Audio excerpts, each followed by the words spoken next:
Well, welcome to it. It's Altitude's training camp recap brought to you by Ramos Law.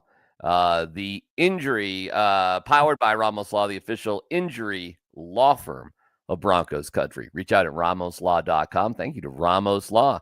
Coach Mike Sanford and I were out at practice. We'll dig deeper into the Zack Allen situation. And Coach Sanford had a couple of interesting, compelling, maybe contradictory questions towards Sean Payton. We'll get to that. Plus a moment of zen from Russell Wilson at Giants training camp. Oh, I don't know this, and I'm excited, Darren. Well, stick around. We'll get to all of it. Is it a moon ball that was intercepted or no? Coach, why give things away when you know exactly what's about to come? Oh, I thought it was going to be a post practice press conference where he named 18 of his fellow New York Giants. So stick around and find out. Okay, stick around and find out. Good to know. In terms of just news from today, well, we start with the big news, and that's the signing of Zack Allen to a 4-year, $102 million extension, including $69.5 million guaranteed. We'll dig deeper into it, but overall, Coach, what do you think of the signing? It's tremendous. It is like if you think about it just from the sticker shock, if you will, it's a big number. You realize right now that Pat Surtain II is the second highest paid player on his defense now. Yeah. The reigning NFL's defensive player of the year is the second. He has the second largest contract on his unit now. Well, how about, Zack Allen's the number one paid player on the team. Surtain's too. So how about that? Takes a little bit to get to the offense. It does take a bit of time. Would it be Quinn Miners? I guess so. I think Miners does make more than Sutton. I believe that's right. Was it DJ Jones who had the highest pay? He had the highest extension until Sutton's. They've done deals with DJ, with Quinn Miners, with Sutton, now with Allen, and today Sean Payton. Tough moment for John Franklin Myers because Sean Payton went down like the laundry list of guys. Think about that. Good call. And he mentioned Benito, but not John Franklin Myers. And I was like, Gay. So if anybody thought that was about to happen, it wasn't on the tip of Sean Payton's tongue today. Yeah. So the sticker shock, if you will, I don't think any Denver Bronco fans saying that this is a dramatic overpay of a player of the caliber of Zack Allen. A couple things stand out to me about Zack Allen, and as I've gotten to know the player and watching his film over the last 2 years, Zack Allen is the theme of this roster that continues to grow and get better towards what I believe is going to eventually be a Super Bowl contending team, which could be sooner than later. Versatility. And the word that has become a cliche for me, and I'm allergic to it, is joker. For a tight end that can catch the football, it's kind of what they do, or a receiver or a running back that also can catch the football. It's kind of also what they do. Going back to Roger Craig in the 1980s. We're going to get deeper into this, and I don't know intentionally, but might have caught Sean Payton a little bit of I'm not going to say lie, but a weird little situation. We'll get to that in just a little bit. Let's just talk about practice itself, as this was hyped up to be the practice of practices there, Coach. We're going to have this scrimmage. It's going to be this. It's going to be that. It's going to be the other thing. And then get out the toothpicks to keep your eyes open, as far as I was concerned. Agreed. And Pat Surtain did intercept for the second day in a row Bo Nix, but there were good moments for Bo Nix. That's a bad narrative because Pat Surtain, his interception was waved off with actual real NFL referees at yesterday's practice. The only legitimate interception at yesterday's practice was Hufanga's interception of Bo Nix. It was a pick six. So I know a lot of people want to create this narrative, and you get clicks when you talk about Bo Nix throwing 3 or 4 interceptions.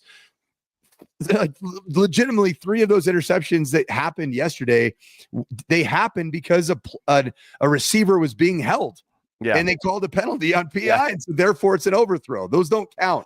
And no, I'm not trying to stand up for your Bo Rection that you've had for the last calendar year and a half, but that's just the reality of football. Like, an interception thrown that is waved off and does not count because of a penalty is not an interception. Okay. I gotcha. Interception today. He did throw an interception yesterday. Pat Surtain had his first interception of Bo Nix today in practice. And Talanoa Hufanga had the first interception period of Bo Nix yesterday. Now, the vibe, okay? The vibe of today's practice. A year ago, today was the day, man, the Saturday.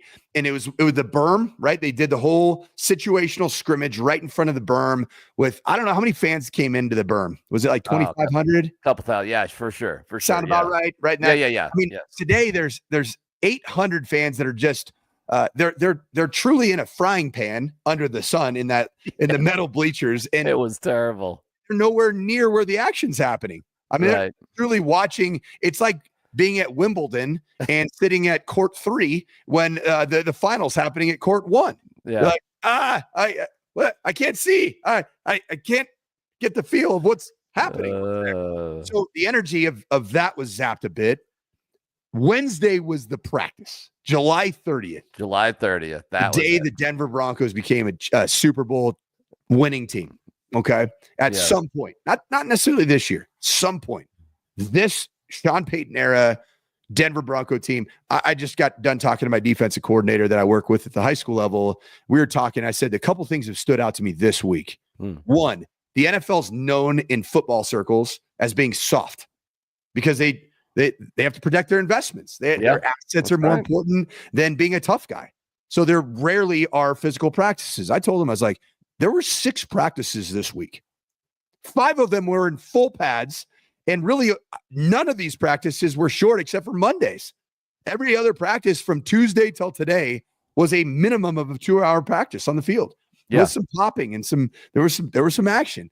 And I also told him, I said, Wednesday was one of the best football practices I've ever witnessed in my life at any level. And it brought me back to a time at Sanford when Andrew Luck was our quarterback, and Richard Sherman was playing corner, and David DeCastro was playing guard, and sounded like the 11-on-11 sounded like something, and there was crap talking. That's what Wednesday felt like. Today, it felt like it's almost like when you say somebody right now who's the biggest Taylor Swift, right? Taylor Swift plays a 3-night set in Los Angeles.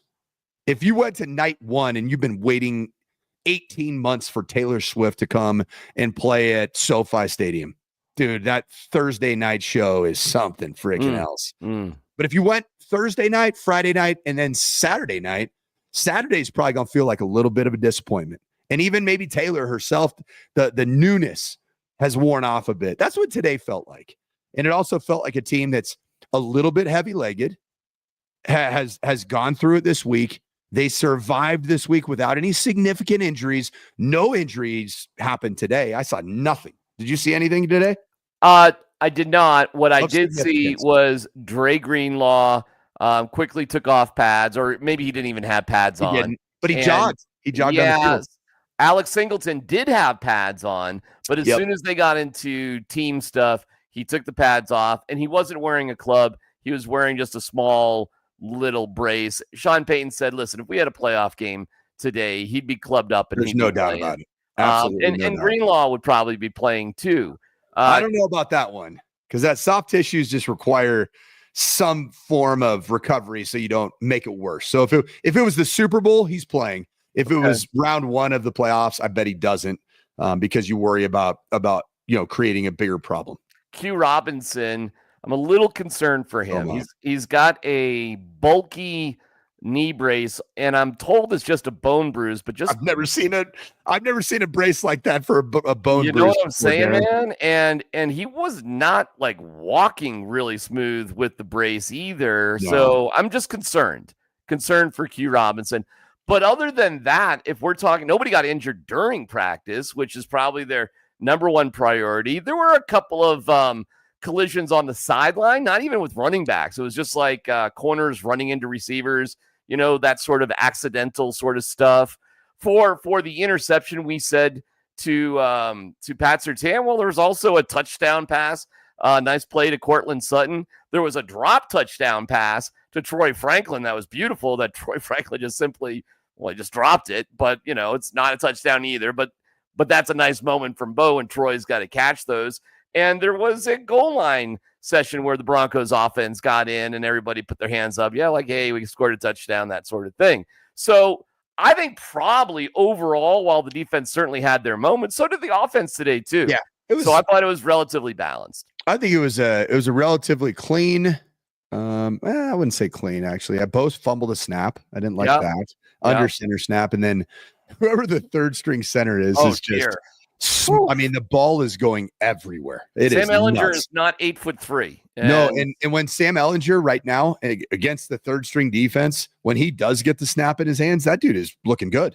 Yes. I think he kind of was the MVP of the day. Okay. Well, I mean, relatively speaking, if you went in and just looking for names to talk about, I thought he had a good day. Sean did explain what's going on here, and he did point out, hey, listen, usually on this day, if it was 2006, we'd be tackling guys to the ground in an all-out scrimmage like at a stadium, and things are just different. They are. Yeah. They are paranoid as hell about getting hurt.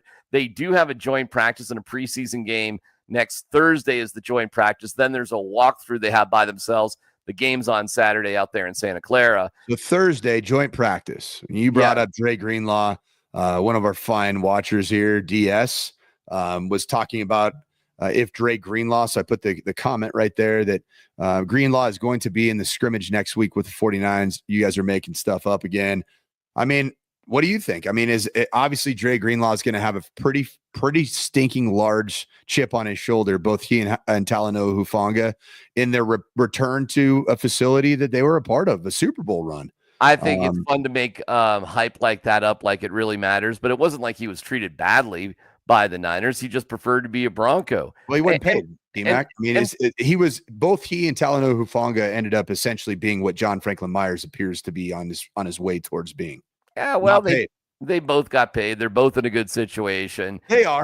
But the Niners decided to pay Brock Purdy crazy money. Well, and that's why, Coach, you have to draft a quarterback when you don't have one in the first round to take advantage of that first contract. That's why when people say to me, it's so dumb, oh, what would you rather have now, Pat Surtain or Justin Fields? It's apples and oranges. We needed a quarterback on a first-year contract. Of course, I wouldn't trade Fields for Surtain now. That's ridiculous. But at the time, that's what you got to do.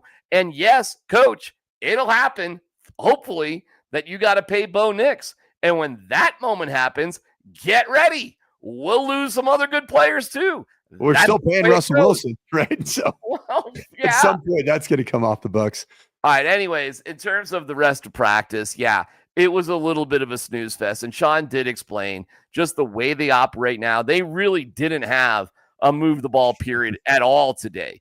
Everything was 2nd and 6, 3rd and 3, this and that, bop-a-dop-a-dom. So sort of everything was planned out today, even though it was like I'm rolling my eyes saying scrimmage.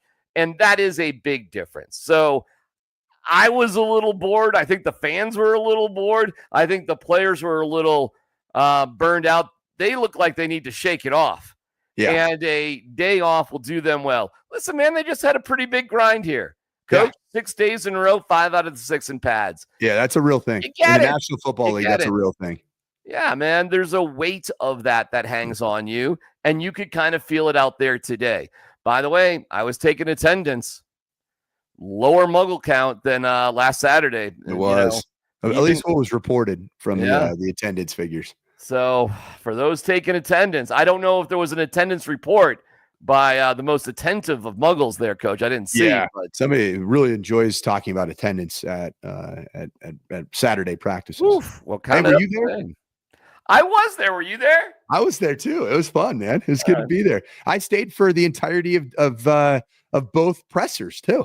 Well, I was there for Sean Payton's presser, and I was ready to give my take of why I think Zack Allen's a unicorn and why he commands a contract that probably wouldn't necessarily make sense based off of what his numbers would say. Here we go. Coach, back to Zack Allen. Is there an NFL comp historically that you can think about that played essentially every position in the front? Yeah, and let's make sure we understand, though, his feature, was playing over that 3 technique. He can go to the edge. I'm sure there is. Today, the day he's signing his contract, I want to avoid any comps. But I like to think of them. But I don't want to just try to recite something off the top of my mind. But he has that flexibility. I think you must read your tweets because earlier in the day, Coach Sanford put out, well, Zack Allen plays all over the line, and you listed off a large amount of football positions, and you included a seating chart like a wedding to show what those positions were, saying. Well, somebody asked me, what the heck is a 2-eye, a 4-eye, a 3, a shade, a spinner? Yeah. So I had to give a little cheat sheet. Yeah. Meanwhile, Nick Lombardi, with being a wise ass, said he's also good with his 56, 60, and his sand wedge. I saw that was really good. Really good. But why don't you explain why? First of all, it was interesting because this isn't, you know what? Let me just get to this part. He said there are no comps. Okay. There's no comps to Zack Allen. No comps, and kind of shot down your concept that he was playing all over the line.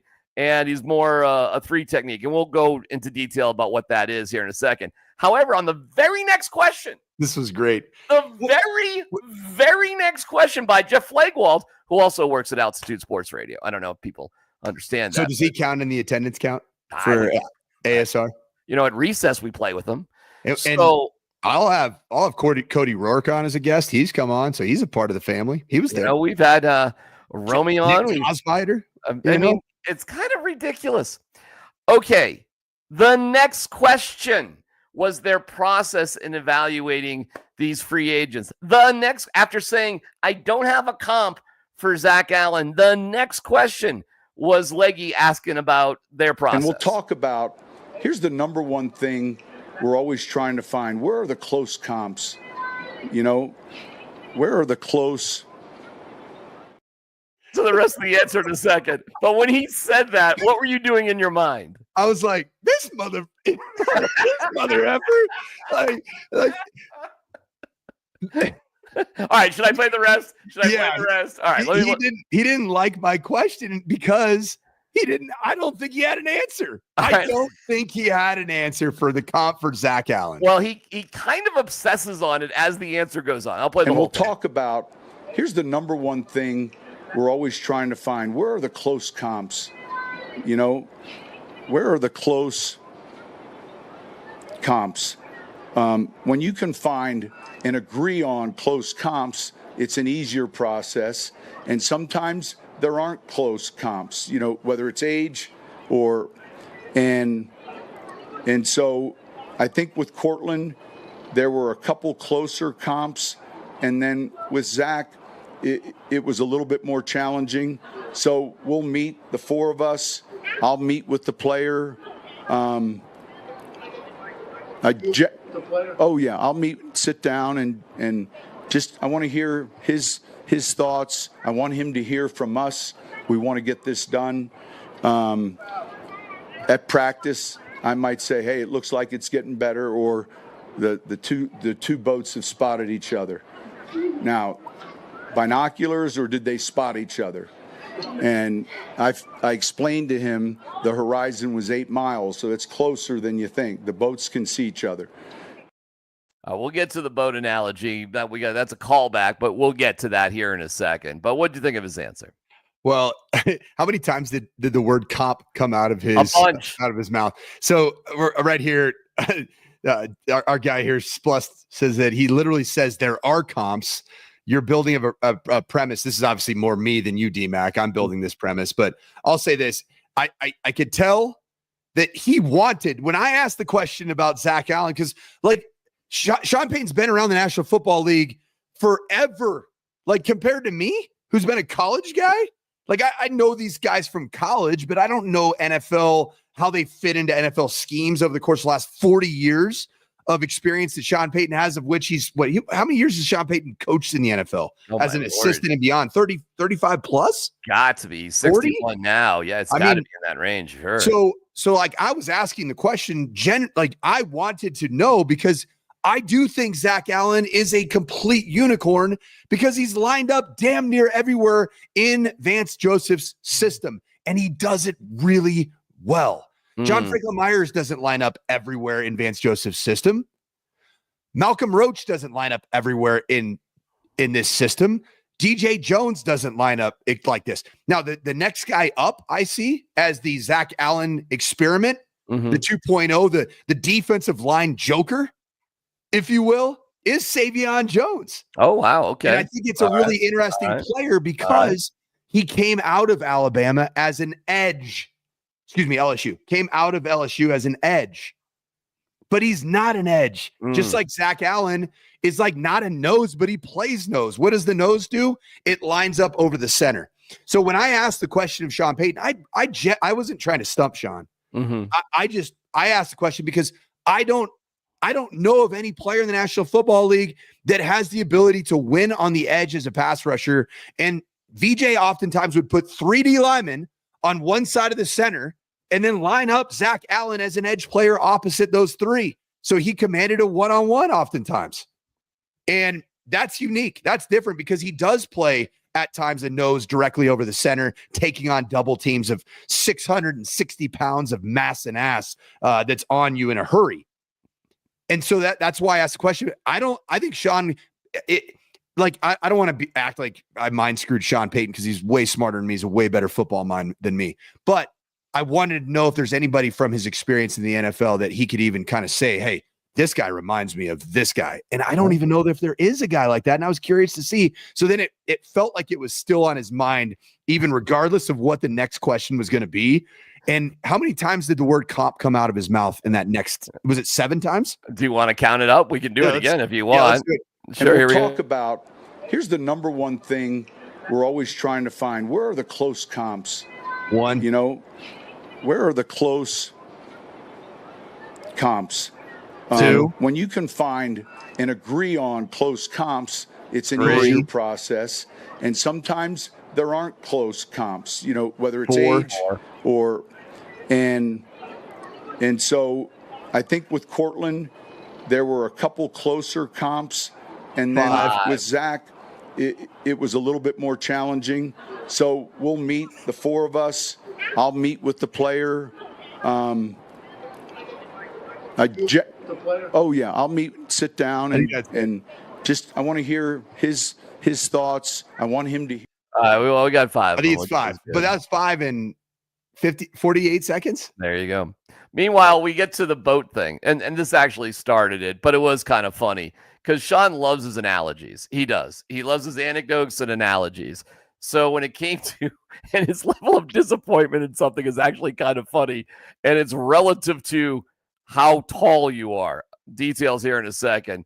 But here's how he explained the negotiation going back and forth. And he kind of stays out of it, but is aware of things. I don't really stay in tune to the exactness of it, but I knew we had gotten closer. And 2 days ago, I said to him, it appears the ships can see each other on the horizon. And then I asked him, how long is the horizon? And his answer bothered me. He said 20 miles. It's 8 miles. And but yeah, and it's a credit to both sides. There's a lot that goes into it. He's excited, and I think the players genuinely are excited for him when they see that something like that happens. So that's a good thing for the Broncos. It's funny. He was waiting for uproarious laughter when he said declaratively it's 8 miles, and the Muggles did not give it to him. I laughed today. You can hear me snicker. I laughed about all that. I couldn't hear anything after he told that little joke. Mine was a bit of a yeah. That's what mine was. Well, meanwhile, here's I was Zack too worried about comps, man. I was thinking Zack about Allen, who was worried about the horizon. Here's what Zack Allen said. Well, I did Google it, and it did say on a cruise ship, at like the high point of a cruise ship, it can be 20. So it depends on the ship.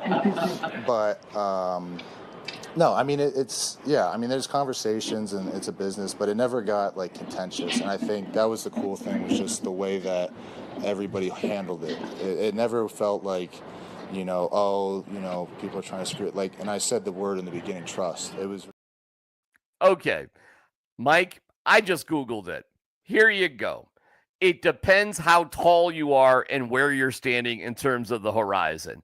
How far can you see the horizon? For a person average height, which is more you than me, if you're just standing there, it's actually like 3 miles at sea level. However, Coacher, as your elevation increases, so does the distance to the horizon. That kind of makes sense, doesn't it? From basic geometry. If you're up at Lookout Mountain, the highest point in Denver, the horizon could be 22 miles away. And yes, if you're like Greg Penner, who has summited Mount Everest, the horizon, 209 miles. Wow. So on a commercial airline, that's 11,000 meters up. My friend, the horizon, 229 miles. So it's relative to how high you actually are. Happy Colorado Day, by the way. 2 days late. We're getting all the information in there. You asked another question, though, of Zack Allen, and you referenced it here about VJ and what he's meant. And maybe we can get into really what's been amazing about VJ for the Broncos, specifically with Zack Allen. Today, how much does a guy like Vance Joseph, how much has he meant to you playing in his scheme and the fit of that with you to play? Yeah, I mean, I'm forever grateful to Vance. He gave me my start in Arizona, and he was a major reason why I came here. So kind of to be able to share these milestones across the way with him has meant a lot. And that's kind of the cool thing about this. Obviously the money's the money and everything like that, but to be able to, to share it with the people that have helped you get you here, that's the coolest thing, is because it is, it's, I don't know, status symbol, whatever. It's kind of where you're standing in the league is a little bit. It's a respect thing. And, to be able to have a guy like Vance believe in me year after year and, kind of helping me day after day, he's been incredible, and I'm forever grateful for him. Zach. Okay, talk about that relationship. The Vance Joseph Denver Bronco storyline is something that in coaching historical circles and just from a reference perspective doesn't happen. Head coaches don't get fired by a high school program, a college program, or an NFL franchise and then return within 5 years to be the coordinator. Doesn't happen. The fact that even happened in the first place, when I saw that Sean Payton hired Vance Joseph, and I'm like, wait a minute, are that the guy who's here two head coaches before? Yep. And got fired? Like, no, he's not. And at the time, I'll be honest, I was like, he's getting hired, or Sean's hiring him in order to fire him. That's what I thought. And that, if you don't think that happens in the world of coaching, there's a lot of Game of Thrones that happens in the game of coaching. And I even thought that around the time of the Miami Dolphins debacle in 2022, was it 2022? 3. Well, 2 years ago, 2023, yep. Sean's first year. That debacle, I thought he was over. Like, I was like, this is why he hired him. He's gonna, it buys you another year. You can control the narrative. I got to get the defense right. When really a lot of the issues were on the offensive side of the ball because of Russell Wilson at the time. Sean Payton knew it. The franchise stood by Vance Joseph. Yes. And you can hear little whispers around town about who really stood by Vance Joseph. At the end of the day, the Denver Broncos as a franchise with Sean Payton, who is the ultimate decision maker, generally speaking, with personnel, with on-field decision making, and frankly, a lot of business decisions, the franchise kept Vance Joseph. You have one of the best defenses in pro football. I think it's going to be the number one defense in pro football. Exciting. One of the better storylines about Vance Joseph, this tremendous story. This could be the new hometown movie. And I don't know who's going to play Vance Joseph, but I'm guessing it's not going to be Kevin James. Okay, just going to throw it out there. I don't think that would be a great casting job by Hollywood. The fact that Vance Joseph also, with him, came a package deal of now your highest paid player on your roster. that is proof of concept that you made the right decision in bringing back Vance Joseph. And I love the story. I don't know Vance. I've never met the guy. I know he's got CU ties. He's a great guy. I've heard he's awesome. I've heard good things about him and all but for me, the son of a coach, and I've been around my dad getting fired. Clearly, I've been fired before as well. Talk about it all the time. I love stories like this because it shows that there's a human element, and then that sometimes you're not as bad as everybody thinks you are, and obviously sometimes you're not as good as you think you are. I think Vance Joseph has been a tremendous story, and I think he's somebody that the Denver Broncos and frankly the state of Colorado should embrace as their own. A former Buff, a guy that has serious connections to the state. This is a guy that you should be very proud to have as one of your top coaches in this state. Just curious, do you know what position VJ played when he was at CU? I thought he was a safety. Quarterback. Did he really? Quarterback. Huh. I did not know that. How about that? Training camp coverage is powered by Ramos Law, the official injury law firm partner of Broncos country. Find them at ramoslaw.com. If there's any other comments you see there, Coach, you want to bring up, that's fine. I think I like Josh here. Okay. Josh Miller, big changes post VJ's era as the head coach for the Broncos. It involved ownership and the GM. So it was a completely different business when he came back. And I agree. I mean, DMac, that's something that you started. I think you were one of the first people in the media space that I think it's because you have a little bit of somewhat of an intimate friendship. We'll call it an acquaintance, if you will. But as a biker, as a cyclist, you've gotten to know Greg Penner fairly well. Yes. And you can see, and I think you started talking about this about a year and a half ago, that there's alignment. And for the first time in quite some time around this franchise, there's no drama and there's no questioning the hierarchy of decision-making and how things are going to go. And it will be around decision-making. And you made that point a year and a half ago around the decision to draft a quarterback, which ended up being a guy that guys like me thought wasn't going to be good enough.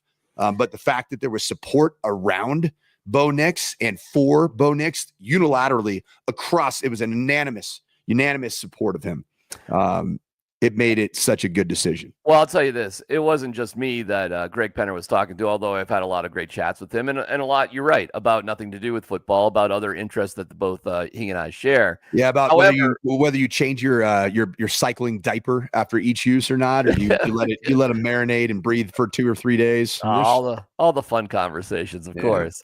But when it did come to football stuff, it was clear to me that the buck stops with Greg. Also, he does not rule with some sort of iron fist. He used the vast majority of his early time to just get to know things and ask a lot of questions. Smart. And that's what he did with a lot of different people in the media. I know he's got a close relationship with Peyton Manning. I know he's developed close relationships with a lot of different types of people. And I'll tell you this, the common thread that happened before Bo Nix was, if you don't got a quarterback, you don't got nothing. I know that for a fact. And while that was a little murky with John Elway and George Payton, the next time around with Greg Penner and Vic Fangio, it doesn't get more murky than with Vic Fangio and the importance of quarterback. What was crystal clear was the importance once Sean Payton was here, which was the right hire, despite sometimes being Slim Shawnee and Snarky Sean. That's okay. But he was the right hire. And also, there's certain amounts of autonomy. Sean Payton certainly gets to, run practice or the media or whatever. Greg doesn't get in the way of that stuff. But when it came to firing VJ, no. We've got a plan. We got to stick to it. What's the point of us even doing anything we're doing? Like, hang on. That was very early in the season. Sure. And the next game wasn't smooth either. They gave up a ton of points to the Bears. However, they made a nice comeback and actually won that game. It was then that VJ kind of simplified things, and they've been more or less rolling since then. But you want to see why ownership matters. Patience, trust. It was pointed out multiple times today, Coach, that you didn't have a lot of shit talk going on. You didn't have the Dallas Cowboys situation, despite the fact, and you've got more than one guy right now that still, Benito needs a deal, and so does John Franklin Myers, and he may be left out in the cold. Who knows? But you do not hear discontented guys. Why? Because there's a good line of communication, because the Broncos seriously are doing things the right way. Whereas in Dallas, what a freaking nightmare they're dealing with down there. Disgusting. I mean, did you see Des Bryant today? I did not. What did Des say? This is almost starting to get on the level of is Jared Jones going to be exposed by one of his former players that he's involved in the Epstein list? Like it's what kind of yes. So Des Bryant tweets out. Boy, I don't know if he put it down. No, paraphrase. Yeah, here it is. All caps. Des Bryant, famous Dallas Cowboy. Jerry Jones, I don't think it's smart to mention my name. I kept quiet about a lot of unfair SH on some G shit. We can have story time if that's what we are doing. Whoa. Wow. Okay, so today, hey, Coach, Elon's blushing right now. No doubt. So today, you and I kind of bitched at Broncos training camp because we needed toothpicks to keep our eyes open. This kind of stuff is happening in the Dallas Cowboys franchise where there is crazy infighting, both with the current roster, not paying Micah Parsons, him coming out with a scathing statement about the terrible communication, his agent not even being able to do his job and get at the negotiation table. And then Jared Jones blaspheming current and former players, that one of which he made the highest paid quarterback in the league, and he's blaspheming. That's fabulous. This is the no drama camp in Denver. This is the no drama camp. It's almost as if grown-ups are running the organization in a proper way. Yeah, and with a well-earned day off tomorrow, the Broncos will get ready to fly to San Francisco. And here's the schedule. Day off tomorrow, like I said. Monday and Tuesday, practice. Wednesday, walkthrough, no media availability. Travel day. Thursday, joint practice with the Niners in their facility, which their training camp facility is actually right outside their stadium, right there in Santa Clara. So where the Super Bowl. Good memories there for Broncos and Broncos fans. And then Friday, both teams have individual walkthrough sessions, but not together. And then game on Saturday where our own Coach Sanford will be part of the 9 News pregame TV show. You want to talk about that for a second? Yeah. So I'm going to be at the desk back at the studio. So 9 News carries as the partner of ours at Tegna with Altitude Sports Radio, and carries really all the sports now, which is a lot of fun. You get Nuggets games, Avs games, now Rockies games. Last night's unbelievable 17-16 victory was carried by 9 News, which is awesome. Yeah. And so all 3 Denver Broncos games will continue to be carried by the flagship for the Denver Broncos, 9 News, who's been, for me, an incredible partner. My introduction to media, and especially the TV side, was always those Monday morning early hits, breaking down from a coach's perspective what happened in the Denver Broncos game the night before or the day before. One of my first ones I ever did, DMac, where I actually broke down the game. Guess what game it was in 2023? Probably the Miami game. The Miami debacle, man. Welcome to the show, kid. Here we go. That is a ride. And I openly said that I don't know that Vance Joseph he will be employed by the Broncos at the end of today. I think it was dicey, but cooler heads, smarter heads, level heads, prevailed. Yeah. So grateful for that. So in the case of the 49ers game on Saturday that kicks off at 6:30, I believe, on 9 News, I'll be on the halftime show. And then I'll be on the post game show for 30 minutes. So a pure breakdown. Love it. We'll get to players that stood out, schemes that we saw. If there's anything of any note, if there's a Bo Nix, we'll see how much Bo Nix plays. I mean, I think it'd be the right decision for Bo Nix to at least get, I would say, a quarter of this preseason game. It's a different defensive structure than what he sees on a daily basis. Very different. Robert Saleh's scheme is very much a cover 4, 2 high split safety, match quarters kind of an outfit. So something that you want your quarterback to see, because that is an in vogue scheme in the National Football League.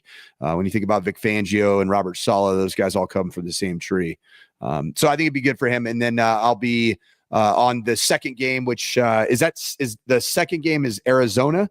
Arizona, and then they wrap it up with New Orleans. But yes, New Orleans. So Arizona's here. Will we have a joint practice with Arizona? We have we do. We have one the week after San Fran. They come here, and there's a joint practice here with the.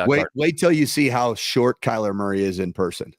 Just wait. It is mind blowing. Well, you will be. You will be like, is that really him? You sure that's not like their fourth tailback trying to make the roster? It's wild, man. And he's dynamic and all that. I think that team's going to be a little better, but not great. So I'll be on the pregame show for the final game against New Orleans. Love it.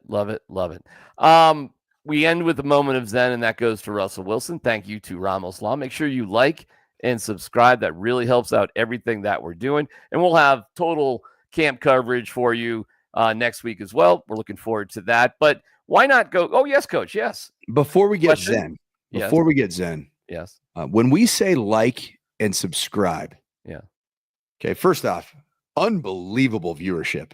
Yes. We're at 1,600 live viewers currently. That is true.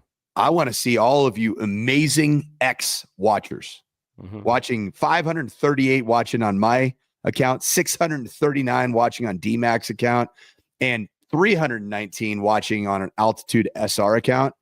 I want all of you to go to our YouTube account, Altitude Sports Radio. All you got to do is search Altitude Sports Radio, jump on that, and subscribe to that, and make sure you get your notifications set, because there are some really good programming coming between myself and DMac and Hot Mike with Scott Hastings and Andy Lindahl, all of your favorite personalities. There's more content that will be continually developing and growing. So make sure you like and subscribe to the Altitude Sports Radio channel on YouTube, because that is a great place to continue to watch our content. There you go. Just proving it. It's actually going up. I got 1640 right now. 1,640. We go to the land of the Giants, and that's where a little person, Russell Wilson, is in action. And just in case you've missed Russell Wilson, we present this moment of Zen from Giants training.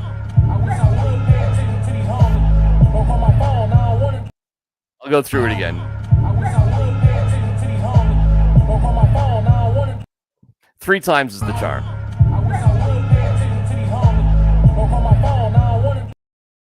Those corners and safeties, they can sneak up on you, Coach. They can they can grab you. It's almost as if when you hang a go ball up in the air too long, it's almost as if NFL athletes can intercept that pass.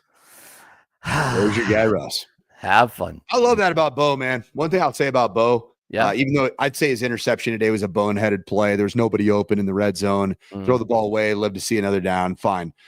It was a bit of a boneheaded throw. It was a bit of he floated it up in the air, and Pat Surtain was right behind it, made the interception.